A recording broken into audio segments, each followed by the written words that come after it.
రోజు ఒక ఉల్లిగడ్డను ఎప్పుడైనా సరే కచ్చాగా తింటూ ఉన్నట్లయితే బీపీ కంట్రోల్లో ఉంటుంది. నరాల్లో బ్లాకేజీలు తగ్గిపోతాయి. దీనివల్ల గుండె జబ్బులు రాకుండా ఉంటుంది మరియు మెమొరీ పవర్ పెరుగుతుంది. బ్లడ్ సర్క్యులేషన్ బాగుంటుంది. అంతేకాదు దీన్ని ఇలా రోజు తినడం వల్ల మగవారిలో టెస్టోస్టెరాన్ లెవెల్స్ పెరుగుతాయి.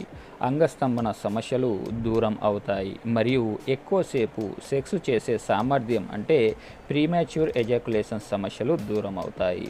అంతేకాదు ఇందులో ఉండే విటమిన్ సి రోగనిరోధక శక్తిని పెంచుతుంది మరియు వీటిని రోజు తినడం వల్ల అరుగుదల బాగా పనిచేస్తుంది. వాత నొప్పులు తగ్గిపోతాయి. బొక్కలకు ఎంతో మేలు కలుగుతుంది. క్యాన్సర్ వంటి సమస్యలు రావు. స్కిన్ను ఎంతో హెల్తీగా ఉంచడానికి సహాయకారిగా పనిచేస్తుంది. మెదడును ఆరోగ్యంగా ఉంచుతుంది.